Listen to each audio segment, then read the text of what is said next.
A text arrived while Megan was standing at the stove, holding a wooden spoon in one hand and a glass of wine in the other. "Turn the burner down. You're going to scorch it." I read it twice before I showed her. This happened in January of 2022, during a Wisconsin weekend when the snow along the roads had turned gray and hard. Megan had recently moved into a rental west of Madison, about 15 minutes from Middleton. The house sat on a county road with a field behind it, and 4 other homes spread far apart. She invited me up because she hated staying there alone. She only said the place was too quiet after dark. I got there a little after 5 on Friday. It was already dark, and my Subaru dashboard read 6 degrees. Wind pushed loose snow across the road. I parked by the mailbox and carried my bag through ankle-deep powder. Inside, the house smelled like tomato sauce and pine cleaner. The kitchen faced the road, with 2 wide windows and cheap white curtains that turned nearly transparent under the lights. I noticed that later. Megan handed me a drink and complained that the firewood she had ordered was still stacked beside the shed. "We're not getting it tonight," I said. Agreed. 20 minutes later, someone knocked. A man stood on the porch holding 4 pieces of split wood. He looked around 40, with a heavy coat, knit cap, and ice caught in his beard. He smiled when Megan opened the inner door, but kept the storm door between them. "Sorry to bother you," he said. "Saw your wood sitting out. Figured you might need enough for tonight." Megan glanced toward the road. "Do you live nearby?" He nodded at the dark ranch directly across from her house. "Right there. I'm Ben." Megan opened the storm door. He set the wood on the mat and said the wind would get worse after midnight. His boots were wet around the toes, but there was no snow in the treads. I assumed he had cleaned them in his garage. Megan thanked him. He looked at me and asked if I was her sister. "Friend," I said. "Good weekend to stay inside." We watched him leave. He did not walk toward the house across the road. He went to a dark SUV parked on the shoulder and drove away. Megan shut the door. "That's not the guy who lives there." "I met the couple," she said. "They're both in their 60s. Maybe their son?" Maybe. That answer worked for the moment. Small towns are full of relatives and contractors. He had brought wood and been polite. We went back to dinner. About 40 minutes later, my phone buzzed. "Turn the burner down. You're going to scorch it." The pot was bubbling hard enough to spit sauce onto the white stove.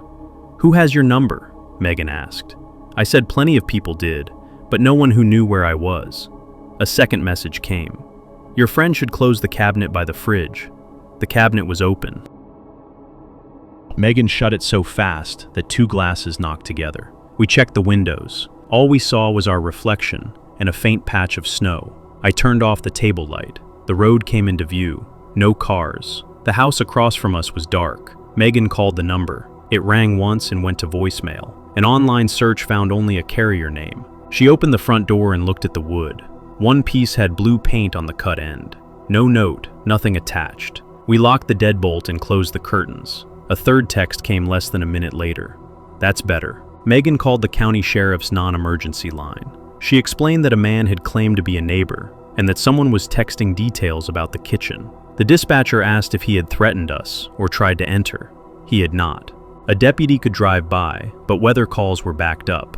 I heard how weak it sounded. A polite man brought wood.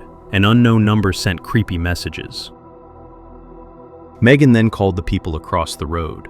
She had their number because a package had been delivered to her house by mistake. A woman named Carol answered. No, they did not have a son named Ben.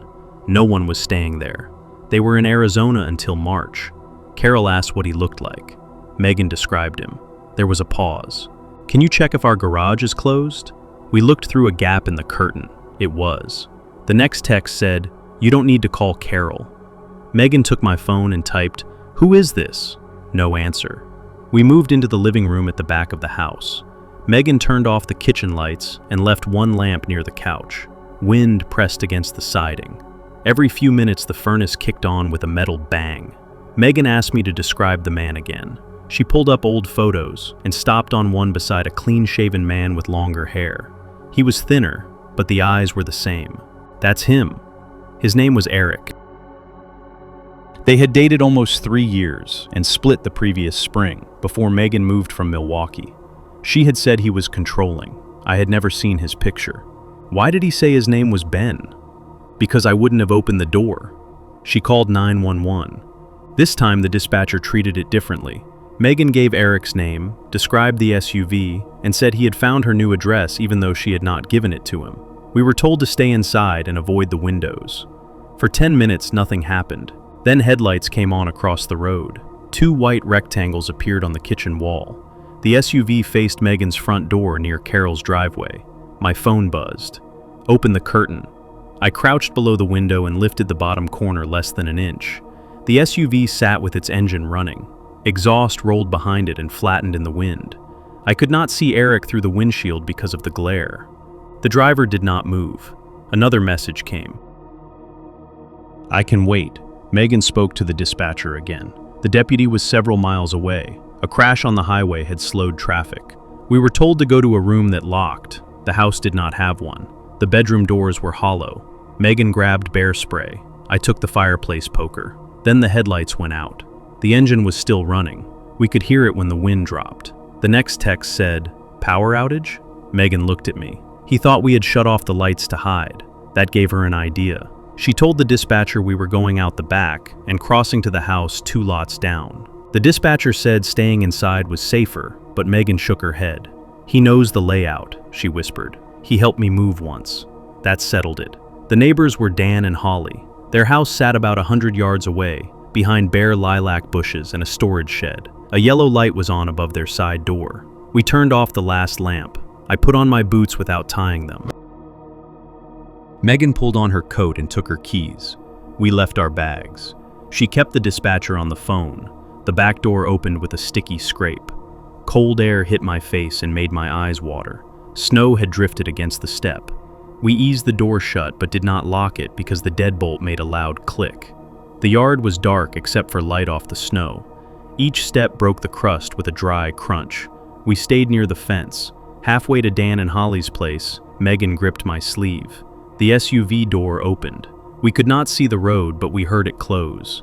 Then the front storm door of Megan's house swung back and hit the frame. Eric had crossed the yard as soon as the lights went out. We moved faster. My boot caught under a buried branch and I nearly went down. Megan pulled me up. Behind us, a dim light moved across the kitchen windows. He was inside. Dan opened his side door before we reached it. Holly stood behind him with a cordless phone. They had seen us crossing the snow. Dan pulled us in and locked the door. Their house smelled like coffee and wood smoke. A television played in another room. From an upstairs bedroom, we could see Megan's house. A flashlight moved from the kitchen to the living room, then disappeared toward the hallway. Eric stayed inside for 6 or 7 minutes. Megan kept saying very quietly, "He's looking for me."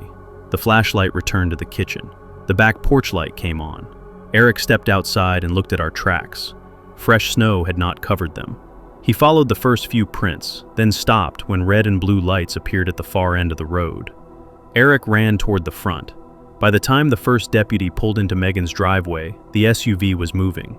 It went the other way with its lights off, then turned them on near the bend. A second deputy followed. The first stayed and cleared the house. Eric had opened the kitchen drawers and the bedroom closet. He had also placed my phone charger on the kitchen table, coiled neatly, even though I had left it plugged into the guest room wall. The wood came from Carol's stack. The blue paint matched several pieces near her shed. Deputies found the SUV before dawn at a park and ride outside Verona. It was unlocked. Eric's coat was in the back seat. His phone was under the driver's seat with the battery removed. He was arrested the next afternoon at the Greyhound stop in downtown Madison after an employee recognized him from a description. He had a ticket to Chicago and cash in a small backpack. Megan did not spend another night in that house. Dan and Holly helped us pack the next day while a deputy waited outside. When we moved the breakfast table away from the kitchen wall, we found a clean oval in the frost on the outside of the window, about the size of a face. It was below the curtain line, right where someone crouching in the dark could watch the stove. A cough came from inside the organ while I had both hands on the wind chest. It was November of 2016, at an old church in Boston a few blocks uphill from Tremont Street.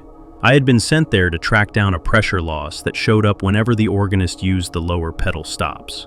The weekday service was over, and the only person waiting for me was the organist, a thin man named Arthur.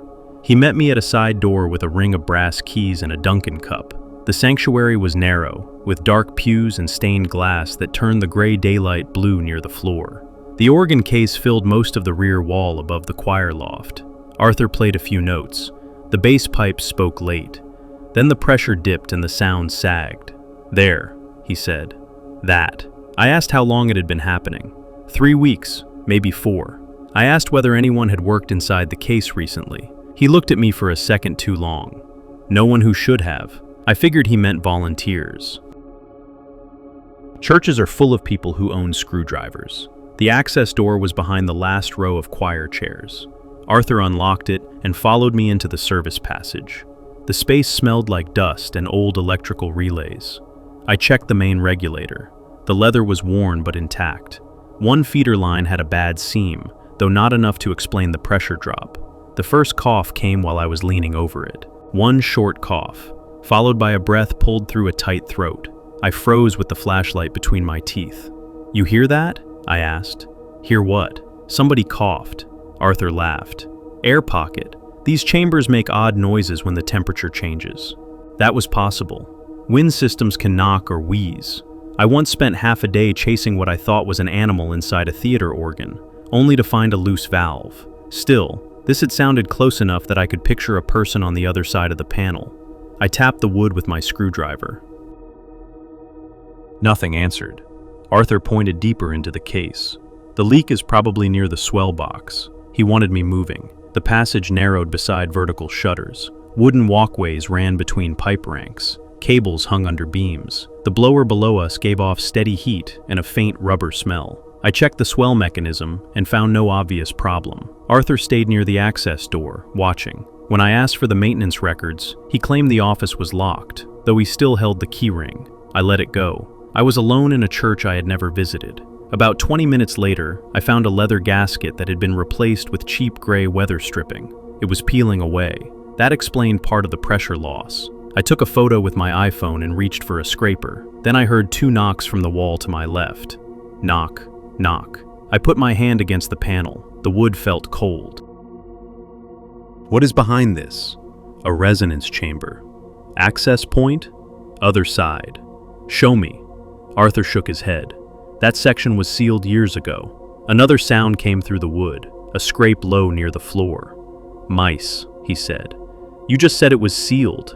His face did not show anger. He looked tired, as if I had made the day harder than it needed to be. "The panel cannot be opened. It affects the voicing." There were 6 flathead screws around the edge. None were painted over. 2 had fresh marks in the slots. Arthur stepped toward me. "You were hired to fix the pressure problem. Part of fixing it is checking closed spaces connected to the wind path. It is not connected. Then opening it will not affect anything. Leave that panel alone." The blower hummed under our feet. Outside, a truck braked on the street, faint through the stained glass. I decided to pack up, walk outside, and call the church office from the sidewalk. Maybe the police if I heard the cough again. "All right," I said. "I need a part from the van." Arthur relaxed. I closed my tool bag and started toward the access door. He followed right behind me. At the door, he reached past my shoulder and locked it. The click was small. "Open that. You cannot leave the instrument open during the day. I am coming back." "No, you are not." He put the keys in his pocket. Arthur was smaller than me, but the passage was narrow, and he stood between me and the only door. Behind him, the empty sanctuary showed through a crack near the frame. Then the coughing started again. It came from the chamber in a rough series, followed by a dull thump against the panel. Arthur looked toward it. He did not look surprised. I set down my bag and took out a cordless driver. He grabbed my wrist. I pulled free and shoved him into a support beam, just enough to get space. He stumbled and said my first name, even though I had never introduced myself. My work order had the company name and my phone number. It did not have my first name. "Who was in there?" Arthur did not answer. I removed the first screw. He rushed me. I kicked my tool bag into the walkway. He caught his foot on it and went down on one knee. I got 2 more screws out.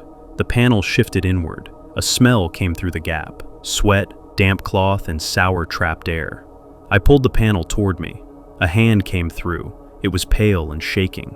The fingers opened and closed against the edge of the wood. I jumped back and struck my shoulder on a pipe rack. Someone inside made a sound too weak to be a word. Arthur reached a switch mounted on the frame and flipped it. The organ came on at full volume. Every rank he had prepared at the console hit at once. The sound inside the case was physical. My chest tightened with each low note. Pipes screamed a few feet from my head, and the walkway vibrated hard enough to blur my sight. Arthur grabbed a steel tuning tool from a shelf and swung it at my head. I ducked. It struck the panel. The hand disappeared into the chamber. I crawled under a rack of pipes while Arthur came after me.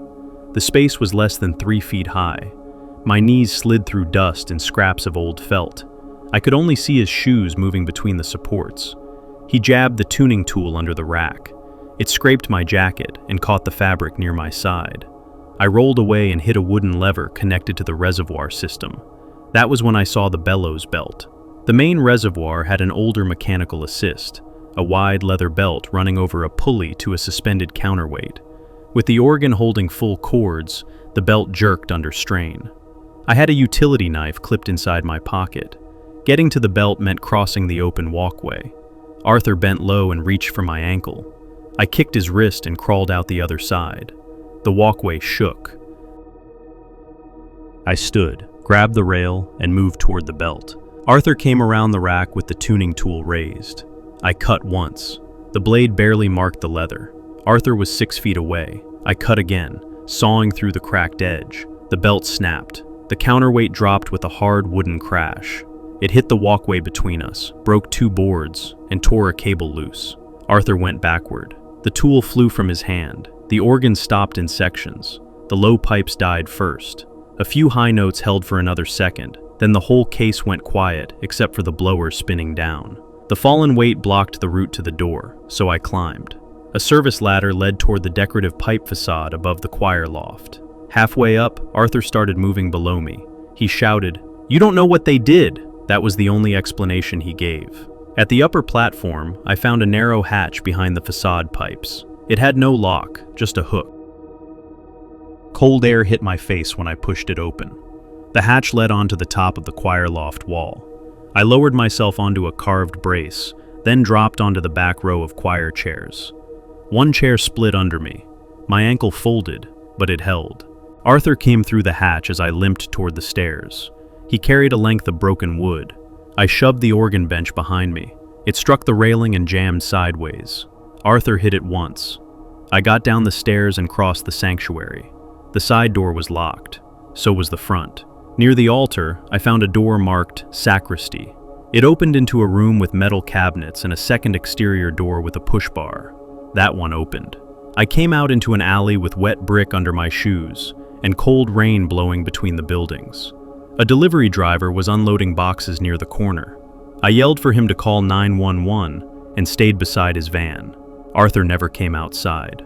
The police found him in the organ case near the broken counterweight. He kept insisting I had damaged church property. At first, one officer treated it like a workplace fight. Then I told them about the chamber. They opened the panel. There were 2 people inside. One was alive. I learned later that the chamber sat behind an unused section of the organ case, with a narrow access door from a storage room on the other side of the wall. The inside had been lined with blankets and foam. There were water bottles on the floor and a bucket with a lid. The survivor had been reported missing in Cambridge 9 days earlier. The other person had been there longer. Arthur was arrested that afternoon. The church closed for several weeks. Another technician from my company handled the police inspection. He told me they found scratches on the inside of the panel, mostly near the bottom. They also found a small metal cup wedged beneath one of the wind lines. Whenever the bass stops drew enough air, the line shook and the cup tapped against the wood. That was the noise listed on the work order. Knocking during pedal use. Arthur had submitted the repair request. A newspaper I found lying in the snow had my route number written on the plastic bag. That was the part I could not explain away. I was delivering a small daily paper outside Waterville, Maine, in December of 2008. I had lost hours at the lumber yard and took the overnight route because it paid cash every Friday. I loaded my old Ford Escort around 1 in the morning, drove south through China and Palermo, then worked back roads until sunrise. Most nights, I never saw another person. The route had 86 stops. I kept a cheap spotlight on the passenger seat to find mailbox numbers. The heater only worked on high and smelled like hot dust. My supervisor, Carl, trained me once and gave me a photocopied sheet with notes like, "White mailbox after sharp bend," and "Dog loose sometimes." The first extra paper was at a farmhouse on Banton Road, a little after 2. I reached behind me for a bagged copy and saw one already sitting near the mailbox, half covered with fresh powder. At first I thought another driver had crossed into my area. That happened when somebody was new. I got out and picked it up. The plastic was stiff from the cold. Inside was that morning's paper, folded the same way ours were. On the corner of the bag, someone had written R4 in black marker. R4 was my route. There were no fresh tire tracks in the driveway, and no footprints around the mailbox. Snow had started around midnight. Maybe it had been thrown before the snow began sticking. The idea did not fit very well, but it was after 2, and I wanted to finish. I put the paper in my trunk and kept going. 3 stops later, I found another one. It was placed neatly at the edge of a driveway, beside a small orange survey flag. Masking tape had been wrapped around the wire. In pencil it said 2/D. The house belonged to Ron and Debbie. They had a black lab that barked whenever my headlights crossed the mudroom windows. The dog started barking while I was reading the tape. I left the paper there. For the next dozen stops, everything looked normal. A radio tower blinked red over the trees. My tires squeaked on the frozen road. Then I reached a split level on Level Hill Road. Another bagged paper was propped against the mailbox post. Another orange flag stood beside it. 1/0, the tape said. June lived there alone. No dog. I did not get out. I drove to the lot of a closed feed store and called Carl on my prepaid Nokia. He answered, sounding half asleep. "Someone's running my route ahead of me," I said. "What are you talking about?" "There are papers already at some stops. They have my route number on them." He said nobody else had R4. He asked if I had mixed up my roads. Then I mentioned the flags and the numbers. That woke him up. "What numbers?" I explained. Carl said, "Don't touch anything else. Lock your doors. Call me if you see a vehicle." "Should I call the sheriff? For flags in the snow? They'll tell you to go home. Just pay attention." That answer annoyed me, but I went back to work. About 20 minutes later, near Branch Mills, I found a paper tucked inside a green tube. There was no flag, but a white chalk mark had been drawn on the post. It looked like a square with one side missing. The owners were spending winter in Florida. Carl had written, "Hold until April," on my sheet. The driveway was plowed only to the garage. A plastic Christmas wreath tapped against the front door in the wind. That was when headlights appeared far behind me. They came around a bend, then went out. I waited. Nothing came. I pulled onto the road. A minute later, the lights returned, still far enough back that I could not identify the vehicle. When I slowed, it slowed. I turned onto Plummer Road. It turned too. I called Carl and got voicemail. The signal dropped when I tried again. I considered 911, but all I had was a car using the same roads. Then its headlights shut off again. I could still hear the low, uneven engine. I cracked my window, and cold air cut across my face. At the next marked house, a paper lay in the driveway beside an orange flag. Before I could read the tape, a dark pickup rolled over the hill with no lights on. It stopped about 60 yards behind me. I put the Escort in gear. The pickup sat in the road. I could make out a tall cab and a pale patch where the front plate should have been. The windshield was black. I pulled away. The pickup moved too. It did not rush me. It followed at the same slow speed, keeping enough distance that I could not see the driver. At the next intersection, I turned right without signaling. It turned right. I took the next left, which was not part of my route. It followed. I called 911. The dispatcher asked for my location. I gave her the last road name I remembered, then admitted I was not sure which town I was in. Somewhere between Palermo and China, near a frozen bog and an old white church. "Can you see the plate?" she asked. "I don't think it has one. Is the driver trying to stop you?" "Not yet." She told me to stay on the line and head toward a populated area. Out there, That meant several miles. The pickup's headlights came on. High beams filled my mirrors. Every scratch on the rear window showed at once. I angled the mirror down. The dispatcher asked whether I knew the nearest police station. I did not. Then I remembered the fire department near Route 3. An ambulance crew stayed there overnight in winter. I had stopped there once while training with Carl. I was headed the wrong way. Turning around meant passing the pickup. The other option was a loop south that added about 15 minutes. I took the loop and told the dispatcher where I was going. She said deputies were on the way, but they did not have my exact location. I stopped delivering papers and took roads I recognized toward South China. The pickup followed every turn. It came close enough that I could see only the top of its hood. My escort fishtailed on packed snow, and papers spilled across the floor. The pickup backed off. The dispatcher heard me swear. "Did you crash?" "No, I'm moving." "Do not stop." Near a small cemetery, I finally knew where I was. The station was 6 miles away. I took a winding route through a cluster of houses and signaled late, trying to look lost. The pickup stayed with me. Then I passed a yellow cape with a blue mailbox, one of my regular stops. A newspaper was already in the driveway. The orange flag beside it read 4/2D. The pickup slowed. For the first time, it stopped following me. In the mirror, I watched it pull onto the shoulder near the flag. A man got out wearing a light winter coat and a knit cap. He walked to the paper, crouched, and adjusted something in the snow. The dispatcher kept asking what was happening. "He's checking one of the houses," I said. The man turned toward my car. Even from that distance, I knew he was looking at me. He ran back to the pickup. I pressed the gas. The pickup came off the shoulder with its tires spinning and closed the gap fast. The fire station was less than 2 miles away. I passed the dark Grange Hall and saw the station lights through the trees. The pickup bumped my car. My phone slipped under the brake pedal. The dispatcher was shouting through it. I kicked the phone aside. The pickup hit me again, and the escort drifted across the center line. Then the station came into view. An ambulance was parked outside. A man in a dark sweatshirt stood near the side entrance smoking. I leaned on the horn and did not let up. He looked over. The pickup braked hard. Its rear end swung sideways, and it stopped in the road about 100 feet short of the station. The driver's door opened before the truck had fully settled. The man jumped out and ran into the trees. I pulled across the concrete apron and stopped beside the ambulance. The firefighter dropped his cigarette and came toward me. Another man appeared in the doorway. While I was trying to explain, the pickup rolled forward by itself and settled into the snowbank. The engine was still running. The driver's door hung open. The firefighters brought me inside and locked the door. Nate picked up my phone and spoke to the dispatcher while the other man watched the trees. Deputies arrived about 10 minutes later. They searched the woods with flashlights and a dog, but the tracks crossed a frozen stream and disappeared near an old logging road. They did not catch him that night. They found county maps in the pickup. My route was copied onto one.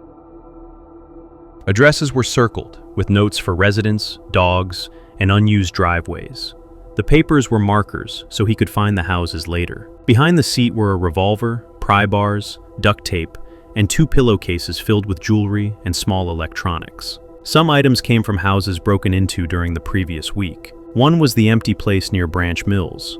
Carl came to the station around 5. He stared at the dent in my bumper and kept saying, "Jesus, man," like he had nothing else ready. A deputy asked how the driver got the papers. Carl admitted the bundles sat in an unlocked shed behind the distribution office before drivers arrived. Route numbers were printed on the straps. Anyone could have taken a few. The shed got a lock after that. I quit that morning. Carl did not argue. The man was arrested in March during a traffic stop near Bangor. A deputy left me a message because they found more maps in his car. One of them had another newspaper route marked in red.